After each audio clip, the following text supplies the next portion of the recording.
তাবলীগ করা জায়েজ, তাবলীগ করা বৈধ, কিন্তু ওই ফাজাইলে আমল দিয়ে তাবলীগ করা যাবে না। কেন? ওই ফাজাইলে আমলে জাল হাদিস রয়েছে, ওই ফাজাইলে আমলে রাসূলের নামে মিথ্যা কথা রয়েছে, ওই ফাজাইলে আমলে ঈমান ধ্বংসকারী আকীদা রয়েছে, ওই ফাজাইলে আমলে মিথ্যা কথা বর্ণিত হয়েছে, ওই ফাজাইলে আমলে রাসূলকে নিয়ে মিথ্যা কথা রয়েছে, ওই ফাজাইলে আমলে জাল হাদিস রয়েছে, ওই ফাজাইলে আমলে রাসূলের নামে মিথ্যা কথা রয়েছে। দেখেন ফাজাইলে আমলে জাহিলেরা পড়ে নাই। এখানে কি ফাজাইলে আমল আছে মসজিদে? আছেন? দেখলে একটু দেন না আমাকে, আমি একটু দেখাই এই বিষয়গুলো আপনাদের কাছে একটু ওয়াজাহাত হবে। ফাজাইলে আমলে হাদিসের দুইটা ক্যাটাগরি আছে, একটা হলো মূল হাদিস আর আরেকটা হলো ফায়দা। ব্যাপারটা বুঝেন। প্রথমে আপনি দিবেন যেমন ফাজাইলে সালাত, তো ফাজাইলে সালাত দিয়ে মৌলিক হাদিস আমরা 18টা বা 19টা আনছেন। দেন মাশাআল্লাহ, জাযাকাল্লাহ। এই যে দেখেন, এই যে ফাজাইলে আমল, আমি আপনাদেরকে দেখাই। ফাজাইলে আমল যেমন প্রথম আছে ফাজাইলে কোরআন, আমি আপনাদেরকে দেখাই। দেখেন আমি আপনাদেরকে সহজ করে বলি, দেওবন্দীদের সবচেয়ে বড় অভিযোগ তাদের আমাদের উপর, দেওবন্দীদের যে কিতাব, এটা হলো ফাজাইলে আমল। এটা হলো কি? ফাজাইলে আমল। তো ফাজাইলে আমলে জাল জয়ীফ হাদিস আছে। আমি এবার রমাদানে গিয়েছিলাম উমরাতে, শুনুন একটা কারগুজারি শোনাই। তো আমাদের বাংলাদেশি যারা মদিনা ইউনিভার্সিটির ছাত্র ভাইরা আছেন, তারা আসছেন যে আমাকে একটু নিয়ে যাওয়ার জন্য, যে একটু দেখে যান। আমি বললাম যে আসছি, যাই। তারাবির নামাজ পড়ে মসজিদে নববীতে তারাবির নামাজ পড়ে গিয়েছি। মদিনা ইউনিভার্সিটির যে ক্যাম্পাস, ওখানে মাঠে বসেছি। তো বাংলাদেশে অনেক পোলাপান আসছে, আমাদের সালাফি কয়েকজন ভাই আসছেন। এক ভাই আমেরিকার মোটাসুরা কালো, উনি এসে বললেন যে আপনাকে আমি অনেকদিন ধরে খুঁজি, আজকে পেয়ে গেলাম। আপনাদের জাকারিয়া সাহেব, থানভী সাহেব, শানভী সাহেব। আমি বললাম ভাই রাহিমাহুল্লাহটা বলেন। আমরা তো ইবনে তাইমিয়ার আকীদা কুফরি থাকার পরে শাইখুল ইসলাম বলি, রাহিমাহুল্লাহ বলি, বলেন। এই আল্লাহর বান্দা বলে নাই, যাক সমস্যা নাই।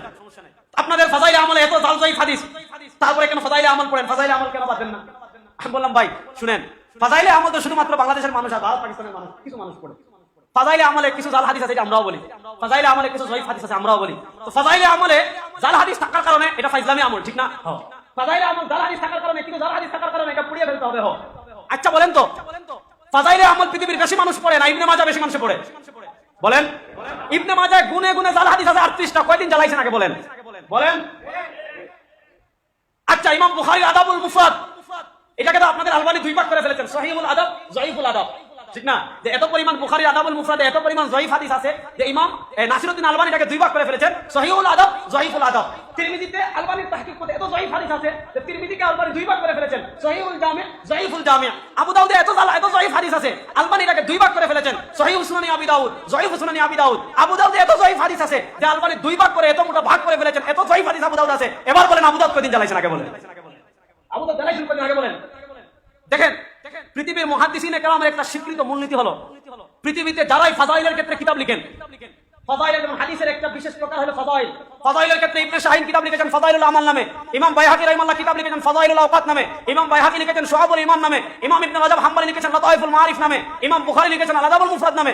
ফাজাইলের ক্ষেত্রে পৃথিবীর যত ইমামগণ কিতাব লিখেছেন, সব ইমামগণ ফাজাইলের ক্ষেত্রে কিছু না কিছু তাসাহুল করেছেন। যারাই ফাজাইলের কিতাব লিখেছেন, ইমাম বুখারী লিখেছেন, ইমাম বাইহাকী লিখেছেন, ইমাম ইবনে শাহিন লিখেছেন, ইমাম আবু নাঈম আসমানী লিখেছেন, ইমাম মুনজিরি লিখেছেন, যতজন ইমাম লিখেছেন সবার ফাজাইলে জাল হাদিস আছে, সবার ফাজাইলে যঈফ হাদিস আছে। কারো কিতাব জ্বালান না, শুধু শাইখুল জাকারিয়া কান্দালাবী রাহিমাহুল্লাহ কিতাব জ্বালাতে চান। আসলে ফাজাইলে আমল নিয়ে আপনাদের এলার্জি না, আপনাদের এলার্জি হলো আরেক জায়গায়। দেখেন ফাজাইলে আমল এই জাহিলেরা পড়ে নাই। এখানে কি ফাজাইলে আমল আছে মসজিদে? আছেন? দেখলে একটু দেন না আমাকে, আমি একটু দেখাই এই বিষয়গুলো আপনাদের কাছে একটু ওয়াজাহাত হবে। ফাজাইলে আমলে হাদিসের দুইটা ক্যাটাগরি আছে, একটা হলো মূল হাদিস আর আরেকটা হলো ফায়দা। ব্যাপারটা বুঝেন। প্রথমে আপনি দিবেন যেমন ফাজাইলে সালাত, তো ফাজাইলে সালাত দিয়ে মৌলিক হাদিস আমরা 18টা বা 19টা আনছেন। দেন মাশাআল্লাহ, জাযাকাল্লাহ। এই যে দেখেন, এই যে ফাজাইলে আমল, আমি আপনাদেরকে দেখাই। ফাজাইলে আমল যেমন প্রথম আছে ফাজাইলে কোরআন, আমি আপনাদেরকে দেখাই।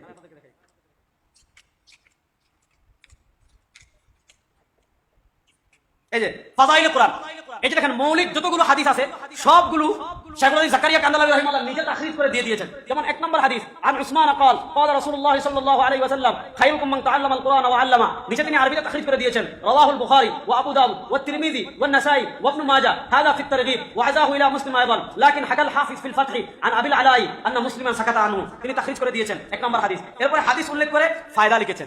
এরপর দেখেন, এই দেখেন দুই নম্বর হাদিস, আন আবি সাঈদ قال قال رسول الله صلى الله عليه وسلم يقول الله تبارك وتعالى من شغله القرآن عن ذكري ومسألتي أعطيته أفضل ما أعطي السائلين, লিখেছেন রাওয়াহু তিরমিজি ওয়া দারিমি ওয়াল বাইহাকী ফি শুআব। তিনি মৌলিক হাদিস উল্লেখ করে পরে ফায়দা লিখেন।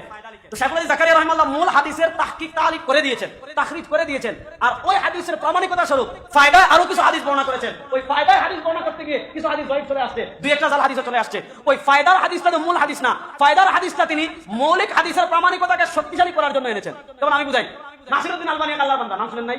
নাম তো শুনেছেন। আমাদের আহলে হাদিস ভাইদের মাথার তাজ নাসিরউদ্দিন আলবানী রাহিমাহুল্লাহ। নাসিরউদ্দিন আলবানী রাহিমাহুল্লাহ মুসলিমের কিছু হাদিসকে জয়ী করে দিয়েছেন। ব্যাপারটা বুঝেন, মুসলিমের কিছু হাদিসকে নাসিরউদ্দিন আলবানী জয়ী করে দিয়েছেন। আপনি সুবাইর আন জাবির, এই সনদে মুসলিমের যত হাদিস আছে সব হাদিসকে নাসিরউদ্দিন আলবানী জয়ী করে দিয়েছেন। পরবর্তীতে ডক্টর সাইদ মাহমুদ মমদুহ হাফিজাহুল্লাহ কিতাব লিখেছেন তানবীহুল মুসলিম ইলা তাআদ্দিল আলবানী আলা সহিহ মুসলিম, যে ইমাম মুসলিমের সাথে আলবানী যে বাড়াবাড়ি বেয়াদবি করেছেন সেটার জবাব লিখেছেন। তো উনি আলবানী রাহিমাহুল্লাহ মুসলিমের কিছু হাদিসকে জয়ী করে দিয়েছেন। বুঝেন নাই? মানে ইমাম মুসলিম প্রথম যে পরিচ্ছেদ আছে, পরিচ্ছেদের শুরুতে একটা হাদিস আনেন, মূল হাদিস। এরপরে আমরা যারা মুসলিম শরীফ পড়েছি দেখা যায় ওই হাদিসের প্রামাণিকতাকে শক্তিশালী করার জন্য কখনো সনদ এনেন, মতন উল্লেখ করেন বা মতন উল্লেখ করেন না, বা মূল হাদিসকে শক্তিশালী করার জন্য এক দুইটা হাদিস এমন আনেন যেগুলো সনদ নিয়ে কোনো কিলোকাল থাকতে পারে। আলবানী রাহিমাহুল্লাহ ইমাম মুসলিমের মানহাজ না বুঝে দরাফ করে ফেলেছেন। তো আলবানী রাহিমাহুল্লাহ ইমাম মুসলিমের মানহাজ না বুঝে যেমন দরাফ করেছেন, আজকে যারা ফাজাইলে আমলের উপর আপত্তি করে, ফাজাইলে আমল তো পড়েও নাই, হাদিস শাস্ত্র সম্পর্কে কোনো জ্ঞান নাই। যদি কোনো জ্ঞান থাকতো তাহলে দেখতো শেখুল হাদিস জাকারিয়া কান্দালভি আগে মূল হাদিস উল্লেখ করেছেন, তারপরে ফায়দা উল্লেখ করেছেন। মূল হাদিসের তাখরিজ আল্লামা আব্দুল হাফিজ মক্কি রাহিমাহুল্লাহ ছাপিয়েছেন তাহকিকুল মাকাল ফি তাখরিজ আহাদিসিল ফাজাইলিল আমাল। চাইলে তো পড়ে দেখ ফাজাইল আমলের হাদিস পাস কি পাস না। যাক, আমি আবার এমনি আমার নামে বদনাম বেশি যে আমি কোড়া কথা বেশি বলে ফেলি। তো এত এই ব্যাপারটা আপনি বুঝেন, তো কোড়া কথা বলি অনেক দুঃখে। তো আপনি দেখেন হানা ফাজাইলে আমল এক দুইটা জাল হাদিস, ফাইজামি আমল আরো কত কথা, এগুলো কি বলেন? এগুলো কি একদম নির্লজ্জ জাল হাদিস। নির্লজ্জ জাল হাদিস মানে যে হাদিসের সনদে দুইজন রাবী কাযযাব। আমি যখন এই আলোচনা দিলাম ফেসবুকে, আমি আলোচনা করে দিলাম, তো দেখলাম মুজাফফর বিন মুহসিন সাহেব এর জবাব দিয়েছেন। তো ওনার জবাব আর আমাদের আলাউদ্দিন জিহাদির জবাব দুইটা এক ক্যাটাগরিতে হয়ে গেছে। এক ক্যাটাগরি কেমন হয়েছে বলি? আলাউদ্দিন জিহাদি সাহেবরা নবী নূর এর পক্ষে একটা দলিল দে একদিন রাসূলুল্লাহ সাল্লাল্লাহু আলাইহি ওয়াসাল্লাম আয়েশা রাদিয়াল্লাহু তাআলা রাতে সুই দিয়ে সেলাই করতেছিলেন, কাঁথা, বুঝেন নাই? কাঁথা সেলাই করতেছেন। আল্লাহ নবী সাল্লাল্লাহু আলাইহি ওয়াসাল্লাম অন্ধকারে হঠাৎ আয়েশা রাদিয়াল্লাহু তাআলার সুই পড়ে গেছে। আয়েশা রাদিয়াল্লাহু তাআলা সুই পাচ্ছেন না। যখন সুই পাচ্ছেন না তো কি হচ্ছে? রাসূলুল্লাহ সাল্লাল্লাহু আলাইহি ওয়াসাল্লাম যখন ঘরে এসেছেন, রাসূলুল্লাহর নূরে ঘর আলোকিত হয়ে গিয়েছে আর আয়েশা রাদিয়াল্লাহু তাআলা সুই পেয়ে গিয়েছেন। তো আমি বললাম এই হাদিস জাল, কেন জাল? এই হাদিসের সনদে একজন বর্ণনাকারী আছেন মাসআদাত ইবনে বকর আল ফারগানি, ইমাম যাহাবী মিজানুল ইতিদালে বলেছেন কাযযাবুন, যে উনি মিথ্যুক। আর যদি কোনো হাদিসের সনদে মিথ্যুক রাবী থাকে, অন্তত নুকবাতুল ফিকার যে পড়েছে সেও জানে যে কোনো সনদে কোনো হাদিসের সনদে যদি কাযযাব রাবী থাকে এটা কি সহিহ না জাল। আমি যখন এই আলোচনা দিলাম, আলাউদ্দিন জিহাদি সাহেব জবাব দিয়েছে যে তুমি উসুলে হাদিস বেশি বুঝো, পৃথিবীর কোন ইমাম এটাকে জাল বলেছেন দেখান। তো পৃথিবীর কোন ইমাম কোন হাদিসকে জাল বলা লাগে না, সনদে যদি মিথ্যুক রাবী থাকে কোন ইমাম জাল না বললে ওইটা কি?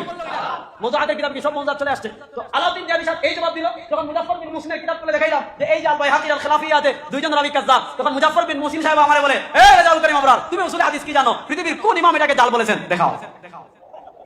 ব্যাপারটা বুঝতে পারি নাই? আপনি চিন্তা করেন কোন লেভেলের তারা।